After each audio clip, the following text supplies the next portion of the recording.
You guys are too close. It's like claustrophobic now. Uh-oh. All right. Some people are never happy. Well, this is, I will say before, as we get started here, is that rolling? Can you see that far? Yeah. I get super excited about this part because I've been doing religious work for 45 years. I worked for IBM for 15 years, and then I did youth work for a long time, and then I went into ministry. And so for 45 years, and somewhere along that journey, I realized that I have no idea what I'm talking about. You know, I was trained one way to do it one way, and there's so much to this kind of spirit journey that I wasn't exposed to, and just the gift to be able to sit down with somebody like Michael or all the guests and just ask some questions about how do you think this works, has opened up so many doorways for me personally that I did not even think were available to me, right? So this has been just such a joy for me. Hopefully you find it a joy too. It's not, the spiritual life is not a railroad track. It's way different than that. And I grew up thinking it was a railroad track, and I knew how to run the train, but it was stuck on the tracks. There's no tracks anymore. And I think that's the new normal. So figuring out, like what Michael's sharing tonight, I think, figuring out, so how do you move in that space? When the defined mechanisms that you used to use to get where you think you were going are dissipating, right? So the landscape is changing.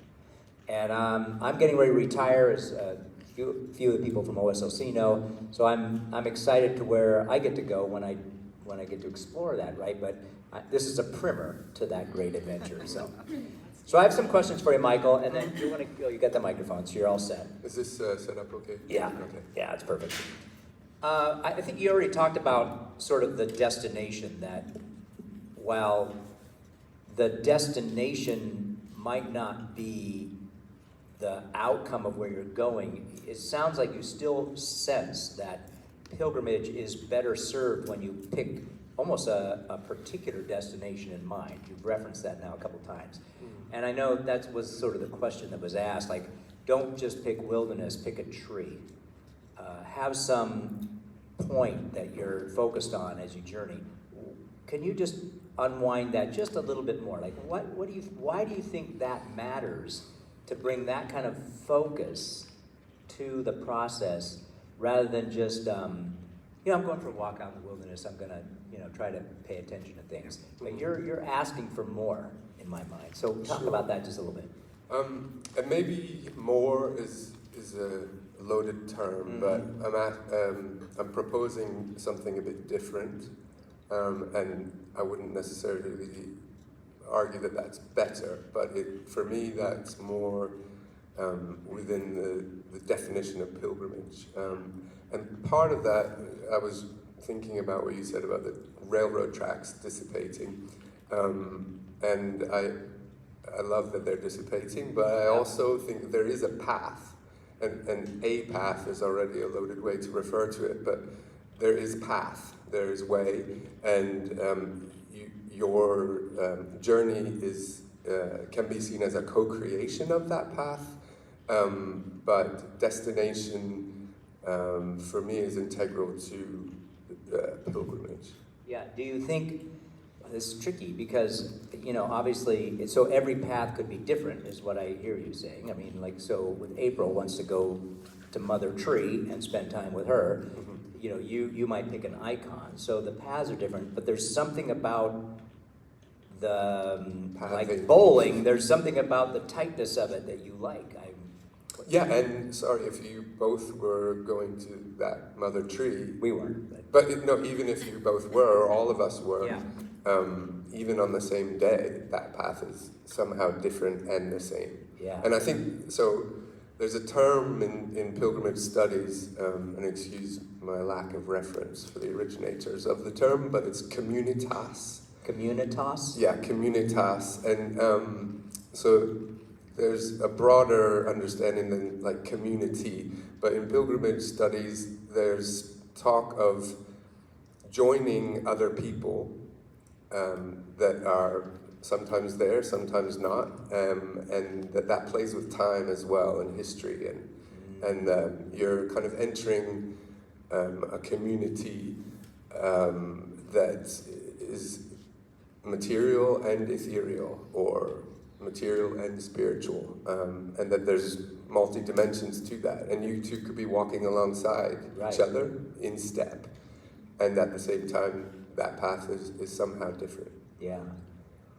Yeah, so let me pick up on that, because that was the next kind of question I had, and I'm still not positive. Are you all positive about kind of this? No. Yeah. Yeah, I'm I sorry. knew that was going to happen. How would you construct a clarifying question, John, or do you have one in your Let me head? construct another perspective. Sure, sure. I'm going to use our group, which we're familiar with. Its name is Soul Forum, and we meet periodically. As I'm making a comparison with the traditional path journey to a place. It's identifiable and possibly memorable, whatever. So I'm making this comparison. Right. And so each of us that gathers periodically would be analogous to a group of wanderers or pilgrims walking on a path in Spain, in India, and periodically, which generally is at night, okay, they meet. It becomes, in a sense, community or communitas. They share, they become connected. They may be connected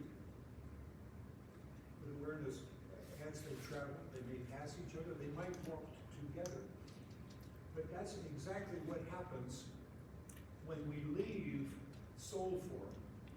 We go back onto the path of individual daily life, where we may see people that we know or we don't.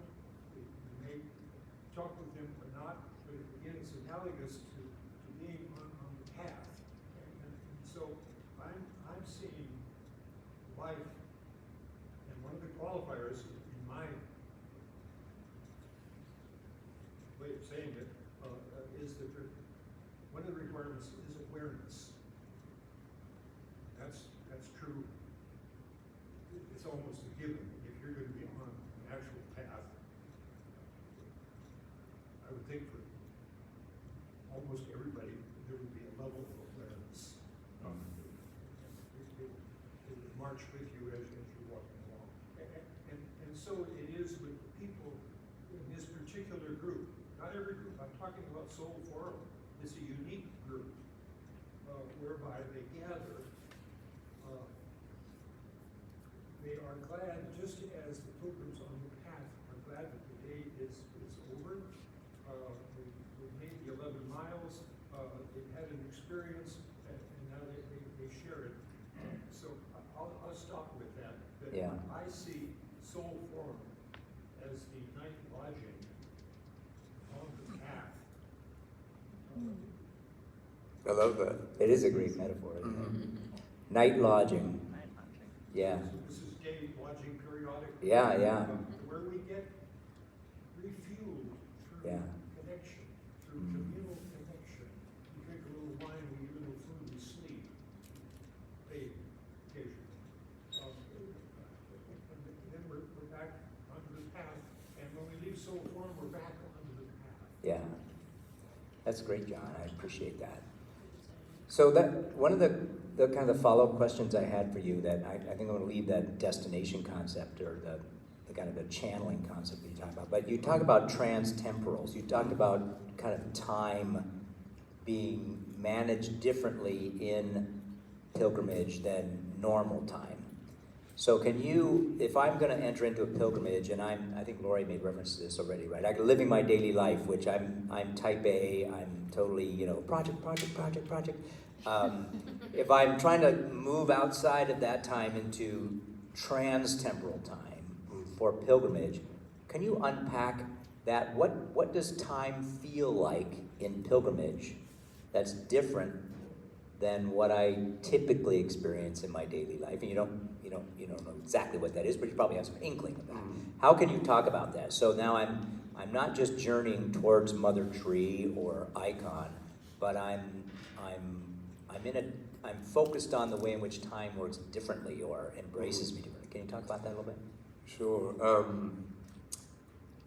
I guess everyone would experience that probably differently, and there might be some resonance amongst people, but just the very fact, I'm assuming for someone like you, and I'm not, as you refer, type A, I don't think, but for you to decide to take a slower journey, so you could, let's say you could fly to Santiago in Spain and visit the cathedral and do everything that a pilgrim might do, and you are a pilgrim if you're intending to do that as a pilgrimage. But your experience of walking there, whether it's from the train station with intention, or from the airport, or from France, or I met a woman from the Ukraine one time in Spain who had walked all the way from her front door. Oh my Yeah, goodness. and it's common to meet people from Switzerland that left from their front door. And so that's impractical. That's really almost like subversive of the type A chronos time of our economies and our lives. So there's just that where you can actually put a spanner in the clock. If that's I've never heard that before. No, that's a nice one. Put a spanner in the clock. And choose to approach something differently. And some of these transtemporality notions really strike me when I choose to change my mode on pilgrimage. Like if I have tendinitis in my Achilles that are so bad I can't walk, I might get on a bus or even a taxi to the next town. And you're like, oh wow, I'm just in suburbia, Spain. There's I can ring this taxi and it's a reasonable amount to get to the next town.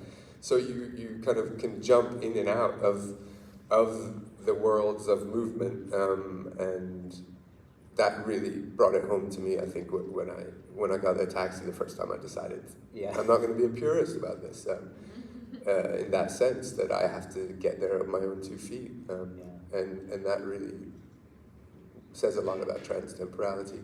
But I think also when you enter into the stories, and for my examples, they're mostly religious stories, but entering into those stories as a pilgrim, you're visiting sites and praying places and eating and drinking from places that even emerged because of the pilgrimage. There are towns, there are hospitals, there are vineyards, fountains that have served pilgrims, for at least over 1,000 years in the European context, and there are many longer ones around.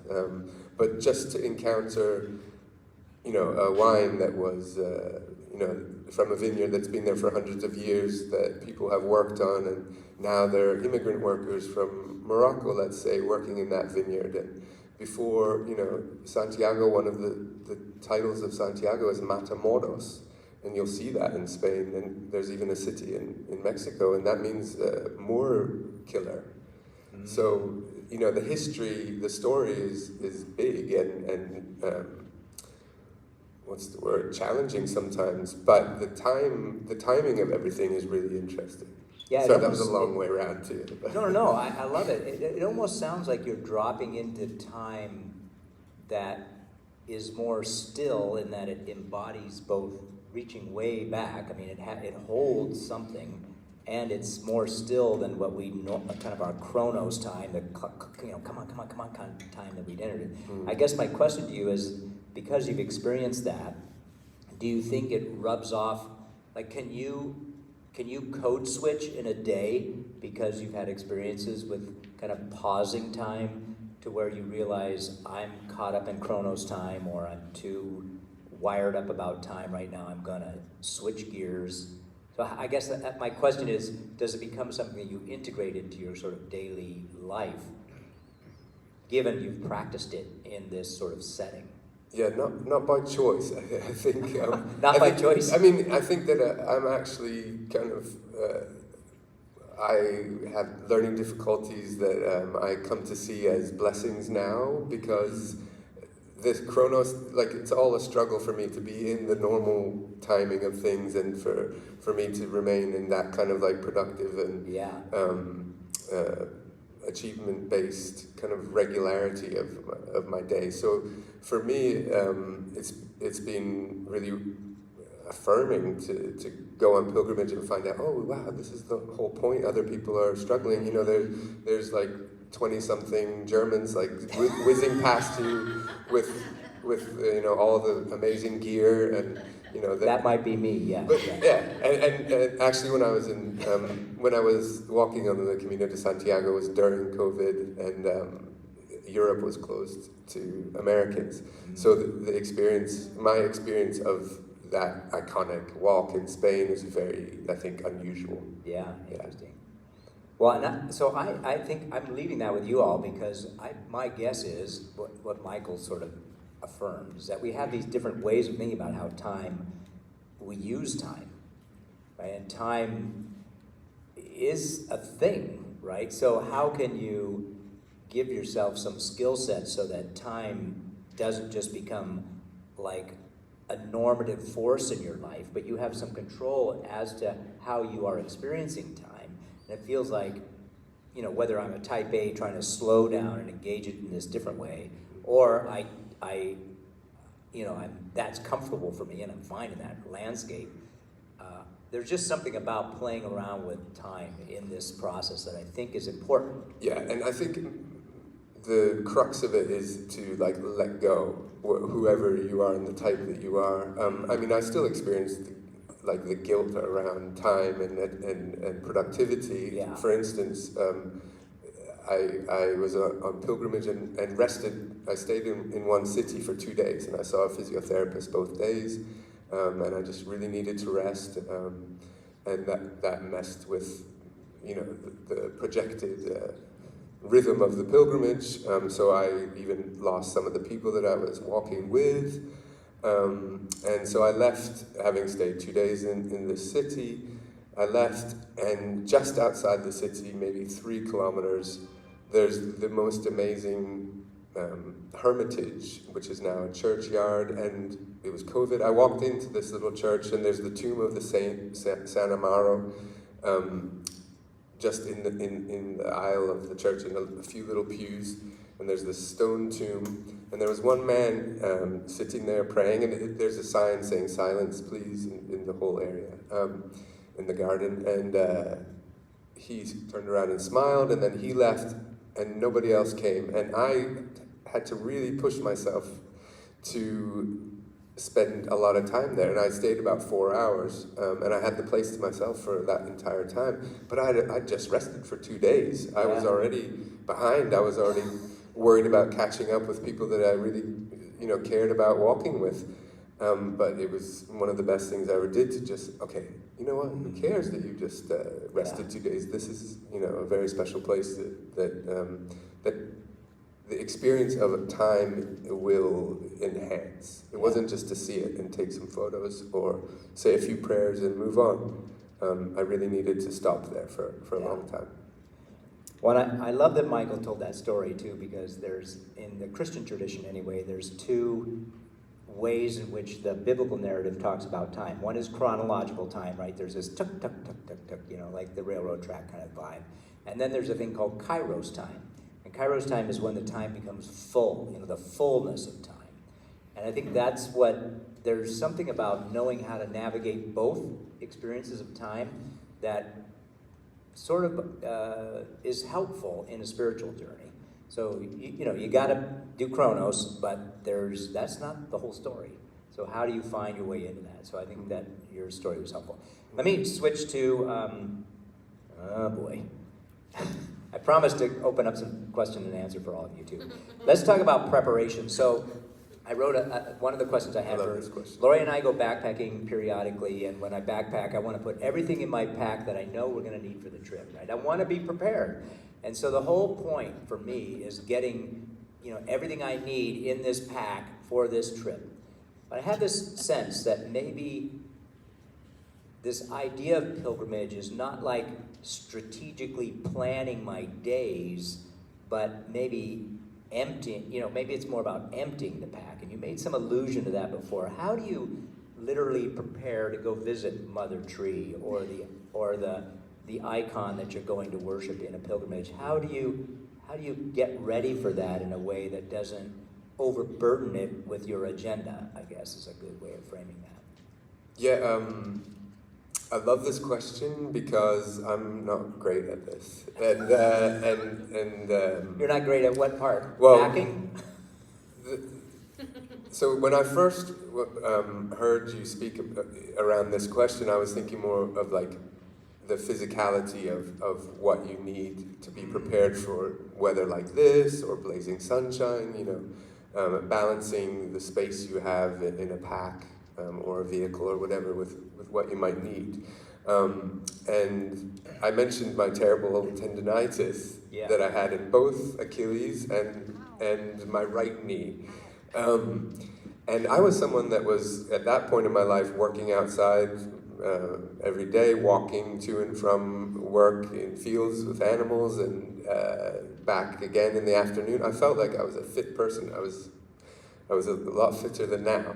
And I had a pack that I brought a Bible, a Book of Common Prayer, I had another book, I had all sorts of clothing, I had a kilo of rice from Morelos in Mexico where I was living because it's the best rice in the world and I couldn't wait to cook with European people and share this rice.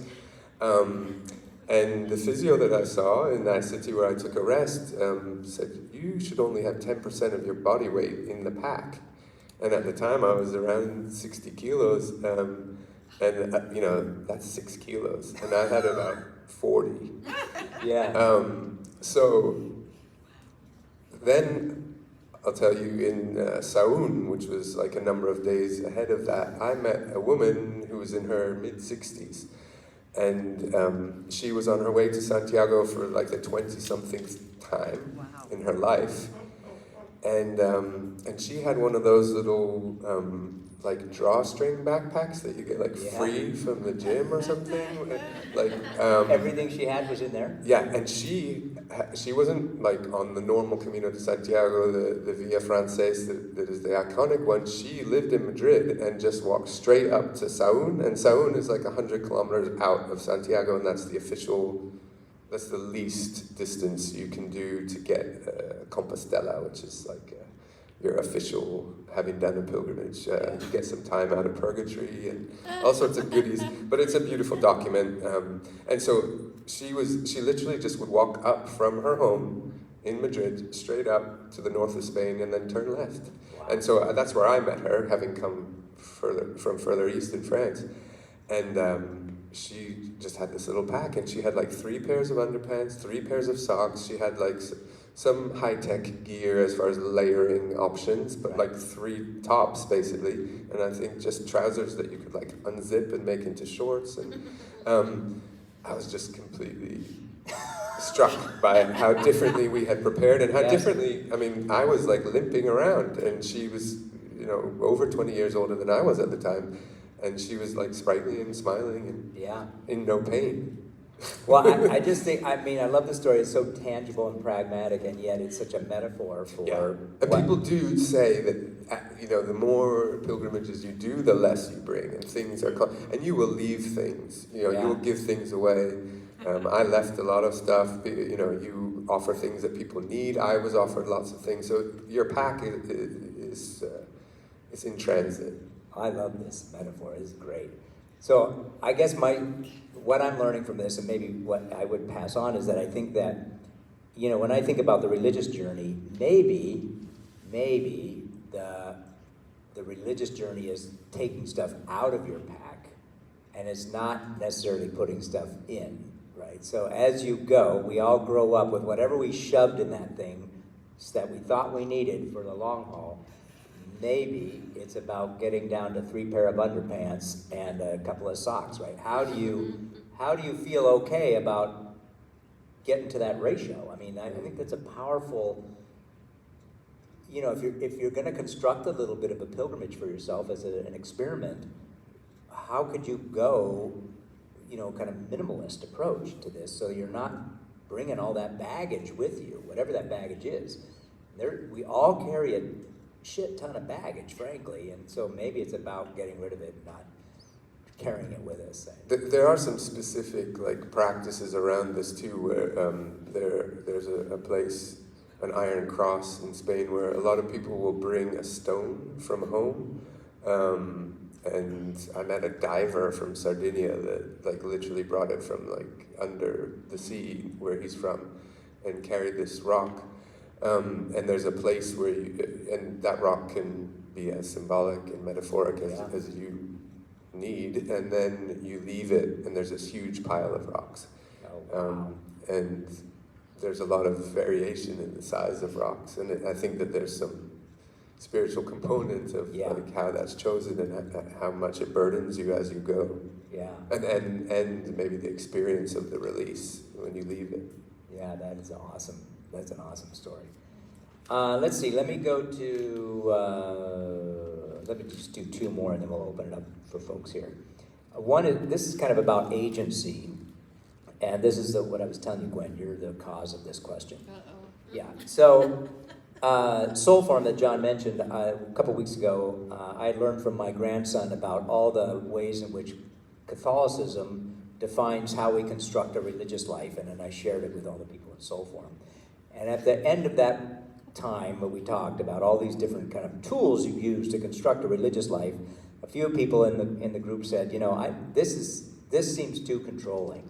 You know, I would prefer to think, and this is where I'm not sure I'm framing this right, so if I'm not, please clarify, but I have the illusion of agency.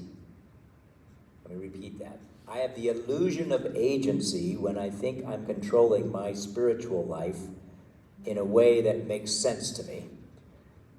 But there's a possibility that the spiritual life is not about me imposing my agency as a kind of a mechanism to arrive at some place, but really maybe it's just an openness to the spirit world that has its own agency that might be wanting to meet me on the path.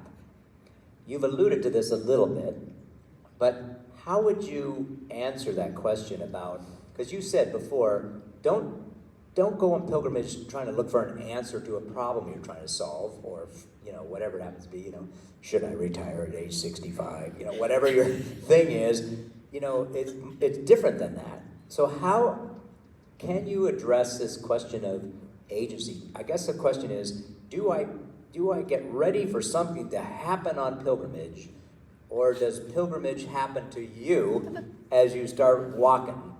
Kind of vibe, right? Which way does this thing go? It's impossible for me not to answer that with yes. But I'll also go into it a bit more. Don't tell me it's both and. But yeah, it is both and. Yeah. But and more than both. But I would say that playing with making decisions and then having things presented to you is part of a bigger story than just on pilgrimage. Yeah. But I think it's a great kind of classroom of it, maybe. So you're already deciding, I'm going to go to Mother Tree in Tilden Park. Right. And it's a day like today. So make your next move, you know. Or it was a sunny day and then you're walking up the hill and you slip. And then you're in an emergency room, and then you're stuck for 3 days. And let's say you're not from the Bay Area, you've flown here from Istanbul.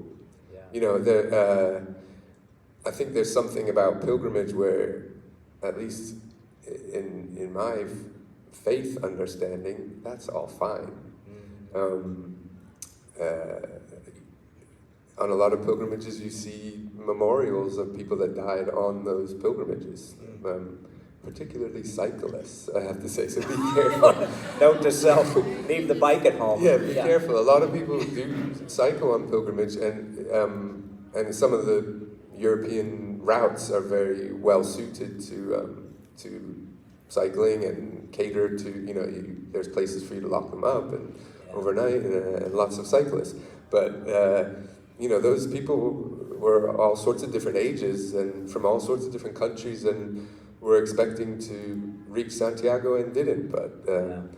But that's how, your agency is there because you made choices about going. But however you want to conceive of what happens next is still always an open book, open story. Yeah, that's a great one. However you conceive about what's to happen next is an open story. Is what that's something to chew on. That's all I got to say. I don't have the answer for that. All right, last question, and then we're going to open it up, and then we'll let you get one more drink. I had more here, but we'll just have to come back and visit another time. This one's let me think what I want to do here. I have one question that's I think it's a little bit of a challenge question, but let me see if it's, no, let me skip over that one. Let me do this one. You have constructed pilgrimages that integrate what you call contemplation and care. So Michael doesn't just go to Mother Tree, you move into spaces where you're of service to other people, I'm assuming, with the footwork, the foot pilgrimage that you're on. Can you talk a little bit about pilgrimages that kind of push you into kind of arenas of compassion that are your destination, rather than some, destination that's iconic or self-actualization? Yeah, right. So now you're moving into you're journeying into a place where you're caring for others. How does that affect your sense of this pilgrim journey when you do that? Well, this is a huge area, because what you'd find. So my art project that I did for the BAIPP, the Berkeley Art and Interreligious Pilgrimage Project, was so I volunteer for some podiatric nurses that run 2 clinics in San Francisco, one in the Mission and one at St. Dominic's up kind of near Japantown, and very different client group. But when I was studying with Dr. Baruch, and this project was emerging, I decided to walk back from one of the clinics in the Mission to Berkeley, with a boat involved. So part of how kind of my own work in pilgrimage with care came from that school project, but what I did notice already on pilgrimage was this theme of care that really is shocking, in the best possible way. Where so I explained that I had tendonitis in both Achilles and my right knee. So one day I'm walking through this town, probably limping visibly to someone else, but I had this shout from across the piazza, the plaza square, and there's a man who says, come here, and proceeds to buy me several beers and talk to me, and his English is amazing because he lived in Ireland for many years, so he's got this Irish accent, but he's this old French guy, and he gives me a knee brace, and he's like, you have to take this, and he just had the knee brace when I needed it. And another group of people actually invited me to recuperate at their home and drove me right across Spain, because they only had a time-limited time that they were going to be up north on this route, and they weren't going all the way to Santiago, and they suggested I come back, and one of their very good friends is a physiotherapist and would like to treat me. And I have to say that in Spain, I only paid for physiotherapy twice out of probably 8 visits. And mostly, well, in fact, all of those people that refused payment said that they were pilgrims and had received so much care and love, sibling love, brotherly love. I still like to, use the word brother, but that they wanted to pass that on. And there are a lot of hospitals. In fact, that shrine to San Amaro, he was a pilgrim, I think from France, and there was a plague at the time that he was in Spain, and he stopped to look after people, and a lot of hospitals, a lot of nursing practices emerged from caring for pilgrims. So I kind of feel like pilgrimage and warfare is where like a lot of healthcare kind of emerged. Yeah. And in fact, this shrine is right, it's now engulfed by the medical school of that city and university. So there's a connection that's not just about my art project there. Yeah, no, I get it. Well, and there's something about, it sounds like there's something about pilgrimage that it's okay to travel with your vulnerabilities, that you were dependent on sort of the community, the communitas, to care for your vulnerabilities as you went, and that actually was a part of what this pilgrimage is all about, right? I mean, it's okay to journey that way, and I don't know that we always do that. And if you try not to, you know, it might happen anyway. You know, a little story just came to me when you mentioned that, whereas one morning I was outside of an albergue, which is like the hostel where pilgrims can stay very cheap and eat cheap. It was the morning, and it was very foggy, and I'm sitting outside, and this woman, it's still dark, it's very early, and a woman comes out and says hello to me and then walks on into the mist. And about 20 minutes later, I was having my breakfast, she came back and she asked if I would walk with her because she was frightened. And I said, sure. And we walked into the fog together, and she explained to me, you know, a story of sexual assault from years ago, but she just felt vulnerable and threatened and scared. So there's like these little opportunities that are, you know, I'm not doing anything except accompanying her, and you know, I don't know my abilities to fight anyone off that's threatening to us, but if my presence is a comfort, then that's like such a gift, and it was a gift to, you know, to hear her story, and we've remained in touch actually, and there's a lot of, you know, little instances like that which actually kind of establish long-term friendships. Yeah. No, I love that part. All right. Well, I think I'm going to take a pause here because we have about 15 minutes left. So I'll let you, if you want to freshen up a little bit, you can. But then let's come back and hear what questions you have for Michael about pilgrimage. Maybe you're thinking about a pilgrimage.